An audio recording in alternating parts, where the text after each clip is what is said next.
안녕하십니까? 책 읽는 밤 달빛지기입니다. 오늘은 제가 여러분께 기드 모파상의 사랑을 낭독해 드리겠습니다. 그럼 여러분의 구독과 좋아요에 힘입어 지금 낭독을 시작합니다. 나는 방금 어느 신문에 실린 기사 중에서 한 편의 정열적인 드라마를 읽었다. 그는 여자를 살해하고 그 자신도 스스로 목숨을 끊었다. 그는 그 여자를 틀림없이 사랑했을 것이다. 그러나 그나 그 여자가 어떻단 말인가? 그들의 사랑만이 내게는 중요하다. 그것이 내 마음을 감동시키거나 경하게 떨게 하기 때문이 아니고 또한 나의 마음을 차분하게 만들어주거나 무엇을 생각하도록 만들어주기 때문도 아니며 단지 그것이 마치 예수가 못 박혔던 십자가가 초기 기독교인들에게 나타났듯이 하늘 한가운데에서 사랑의 신이 나에게 나타났던 어느 젊은 날의 사냥길에서 겪었던 추억을 상기시켜 주기 때문에 흥미를 느끼는 것이다. 문명인들의 틈새에 끼어 언쟁을 하고 구속을 당하면서 상당히 부드러워지기는 했지만 나는 본래 원시인의 모든 본능과 감각을 갖고 태어났다. 그렇기 때문에 정열적으로 사냥을 좋아하고는 있지만 상처 입은 동물, 깃털과 내 손에 묻은 피를 보기만 하면 마음이 뭉클해져서 사냥을 그만두고 싶은 생각이 들 때가 있다.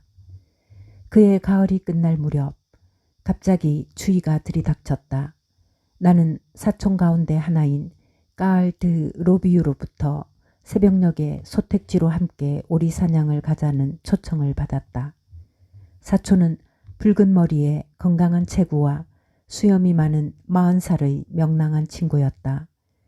시골 신사인 그는 낙천적인 기질에다 평범한 것까지도 흥미있게 만드는 갈리아적 위트를 지닌 친밀감 넘치는 반야만인이기도 했다. 그는 강이 흐르는 넓은 계곡 안에 자리 잡은 반쯤은 농가이고 반쯤은 저택인 집에서 살고 있었다. 집 좌우의 언덕은 숲으로 둘러싸여 있었다.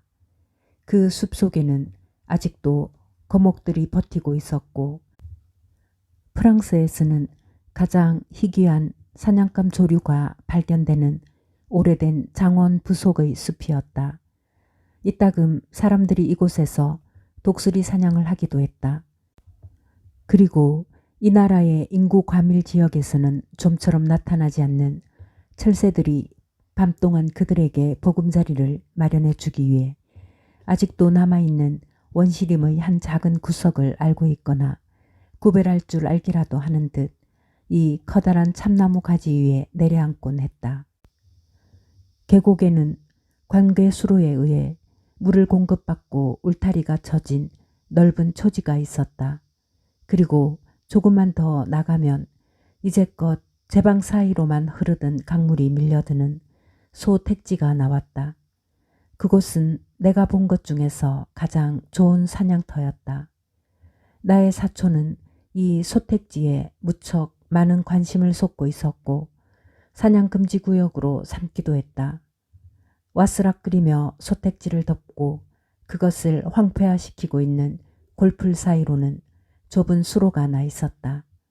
그 수로 위로 바닥이 납작한 배를 타고 장대로 노를 저어 조용히 나아가면 갈대를 스치는 소리에 날쌘 물고기들은 잡초 속으로 몸을 숨기고 뾰족한 검은 머리를 가진 맹금들은 갑자기 곤두박질하듯 날아 내려오기도 했다. 나는 물을 끔찍이도 좋아한다. 바다는 너무 넓고 움직임이 많아서 붙잡을 수는 없어도 무척 좋아하고 있다. 금방 지나쳐 도망가 버리는 강은 아름답기 때문에 좋아하며 무엇보다도 잘 알려지지 않은 수생동물들이 모여 사는 소택지를 가장 좋아한다.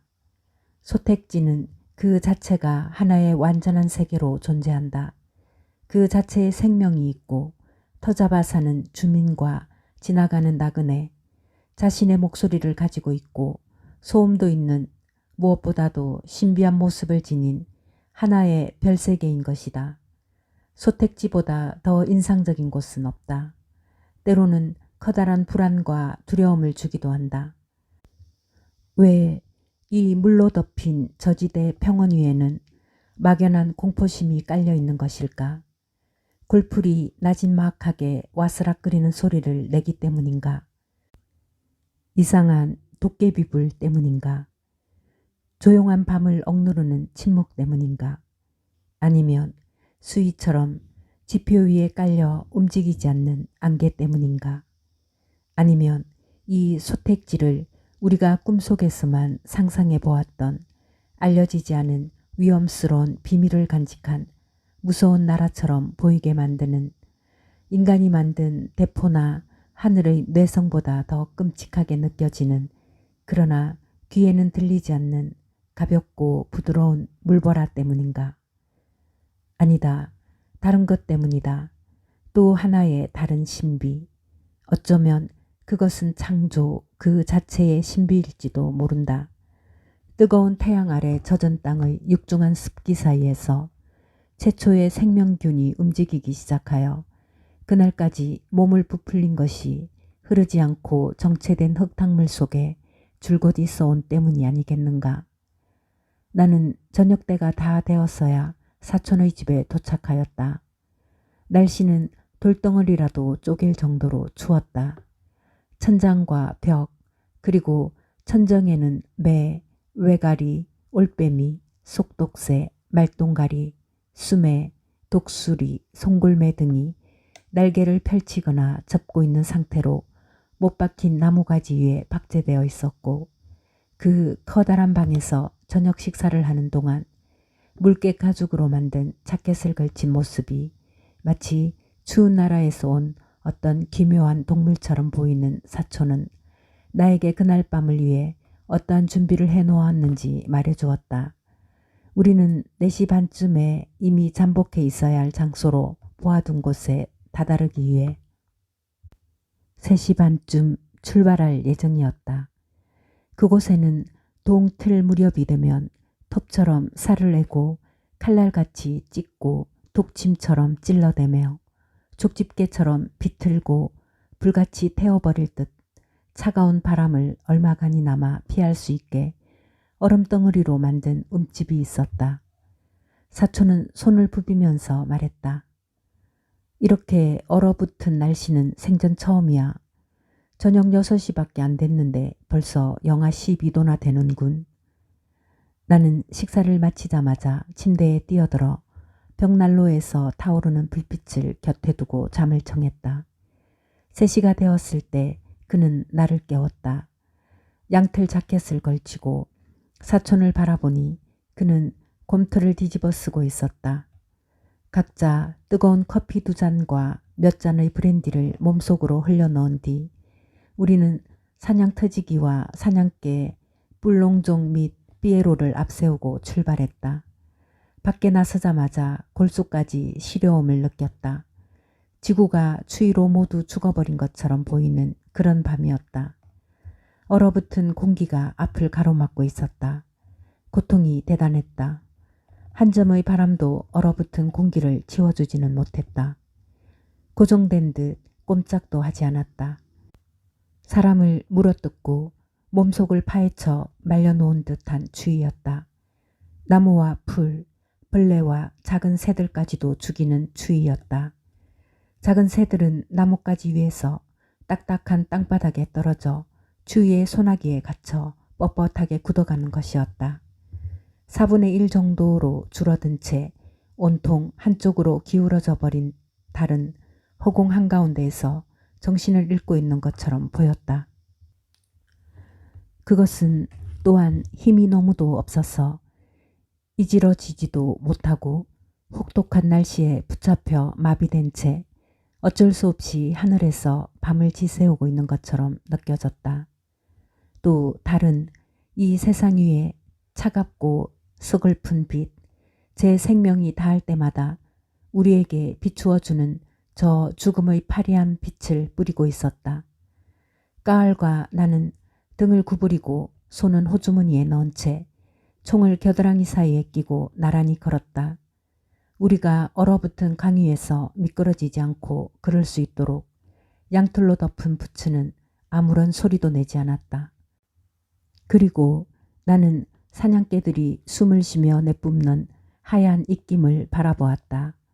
얼마 되지 않아 소택지 가장자리에 이른 우리는 저지대의 숲 사이로 마른 골풀이 자라있는 통로들 중의 하나로 접어들었다. 우리의 팔꿈치가 긴 리본 같은 잎새들을 건드릴 때마다 작은 소리가 났다. 그리고 나는 전례 없이 소택지가 내 가슴 속에 불어넣고 있는 강력하고 야릇한 감정을 느끼고 있었다. 이 소택지는 죽어 있었다. 추위 때문이었다. 이 소택지의 주민인 마른 골풀 사이로 걸어가는 동안 살아있어 보이는 것이란 아무것도 없었다. 어느 한 통로의 커브를 도는 순간 나는 추위로부터 우리를 보호해줄 얼음 움막집을 발견했다. 우리는 그 움막 안으로 들어갔다. 그리고 새벽녘이 되어 잠에서 깨어난 새들이 움직일 때까지 1시간 동안이나 기다리면서 체온을 유지하기 위해 가져간 담요를 둘러쌌다. 그런 다음 바닥에 누워 일그러진 달을 쳐다보았다. 이 극지에 위치한 움막의 투명한 벽을 통해 비친 달은 4개의 뿔을 단 괴물처럼 보였다.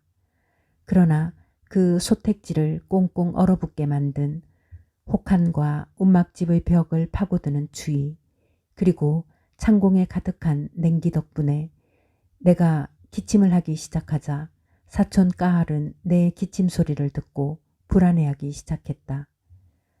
오늘 많이 잡고 못 잡고가 문제가 아닐세. 그는 나를 쳐다보며 입을 열었다. 자네가 감기들어 콜록 끓이는 모습을 참아볼 수가 없군. 아무래도 불을 좀 지펴야 할 것 같아. 그리고 그는 사냥터 지기에게 골풀을 잘라오라고 말했다. 우리는 움막 한가운데에 골풀 더미를 만들었다. 움막의 지붕에는 가운데에 연기가 빠져나갈 구멍이 나 있었다. 빨간 불꽃이 더미 위로 타오르자 크리스탈같이 투명한 벽이 천천히 땀을 흘리듯 눈에 띄지 않게 녹아내리기 시작했다. 밖에 나가 있던 까알이 나를 불렀다. 이리 나와 이것 좀 봐. 밖으로 나간 나는 눈앞에 펼쳐진 광경에 무척 놀라 몸이 굳어짐을 느꼈다. 원추형의 움막은 마치 얼어붙은 소택지 한가운데에 갑자기 심어놓은 불의 심장을 가진 다이아몬드처럼 보였다. 그리고 그 안에서 불을 쬐며 몸을 녹이는 우리의 두 사냥개는 환상적인 형상을 이루고 있었다.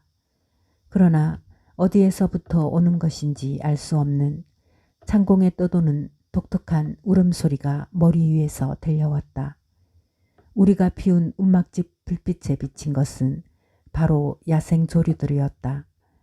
어느 겨울날의 첫 햇빛이 지평선 위에 떠오르기 바로 직전 우리가 보지도 못하는 사이에 그토록 어두컴컴한 공중을 재빠르고 멀리 날아가 버리는 한 생명의 울음소리만큼 우리에게 깊은 감동을 주는 것은 없으리라. 해도 뜨기 전 이 혹한의 시간에 한 마리 새의 날개를 타고 지나가는 그 울음소리는 나에게는 마치 세상을 떠나는 한 영혼의 한숨소리처럼 들렸다. 불을 끄게, 까알이 말했다. 날이 밝아오고 있어. 하늘은 진짜 어슴푸레한 물감이 칠해지는 것처럼 보였다. 오리들이 날아오르는 모습이 창공에 빠르고 긴 줄무늬를 그리는가 싶더니 곧 지워져 버렸다. 한 줄기 불빛이 어둠을 뚫고 터져나가는 모습이 눈에 띄었다. 까알이 벌써 총을 쏜 것이었다. 2마리 사냥개가 앞으로 튀어나갔다. 그러고 나서 거의 매분마다 까알과 나는 골프리로 오르는 새떼의 그림자가 비치자마자 재빨리 겨냥을 하고 방아쇠를 잡아당겼다. 그리고 피에로와 볼롱종은 숨을 헐떡거리면서도 마냥 즐거운 듯 피를 흘리는 새들을 물고 왔다. 총에 맞아 피를 흘리는 새들은 아직도 숨이 붙어 있어 간혹 우리를 응시하는 것처럼 보였다. 해는 이미 지평선 위로 올라와 날이 환하게 밝았고 창공에는 파란 하늘의 모습이 뚜렷하게 나타났다. 그리고 우리가 그곳을 뜨려고 생각한 순간 두 마리의 새가 고개를 길게 빼고 날개는 활짝 편 채 우리 머리 바로 위를 빠르게 활공해 나가는 모습이 보였다. 나는 방아쇠를 잡아당겼다. 그러자 그중 한 마리가 거의 내 발치에 닿을 정도로 가까운 곳에 떨어져 버렸다. 은빛 가슴털을 가진 상오리였다. 그리고 바로 다음 순간 나는 머리 위에서 들려오는 새소리를 들었다.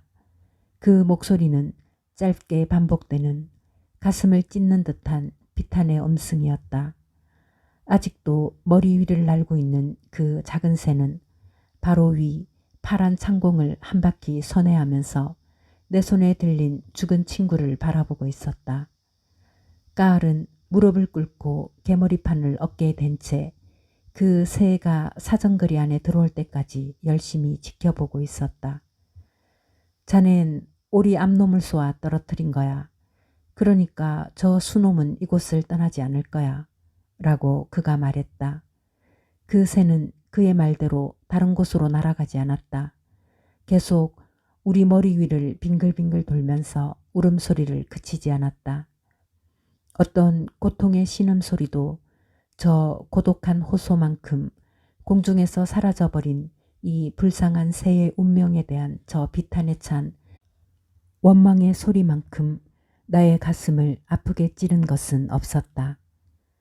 이따금 수놈은 자신의 움직임을 따라다니는 총의 위협 때문인지 몸을 숨기기도 하였으나 그대로 혼자 날아가 버릴 듯 하다가 그렇게 마음먹을 수 없었는지 제 짝을 찾으려 다시 다가왔다. 그 암놈을 땅에 내려놓게 까을이 내게 말했다. 저 수놈이 천천히 사정거리 내에 들어오게 될 거야. 그리고 그 수놈은 실제로 우리 쪽으로 다가왔다. 동물적인 사랑이었는지 아니면 내가 방금 쏘아 떨어뜨린 제 짝에 대한 애정 때문이었는지 위험도 겨이치 않은 듯했다. 까을의 총이 불을 뿜었다. 그리고 누군가가 그 수놈이 공중에 떠 있도록 매단 줄을 끊어버린 듯 그놈은 땅바닥으로 떨어졌다. 내 눈에는 무엇인가 까만 물체가 떨어지는 모습이 보였고 내 귀에는 골풀 속에 무엇인가 떨어지는 소리가 들렸다. 그리고 피에로는 그 수놈을 내게 물어다 주었다. 나는 이미 싸늘하게 식어버린 두 마리를 같은 사냥대 안에 집어넣고 그날 저녁 파리로 돌아왔다.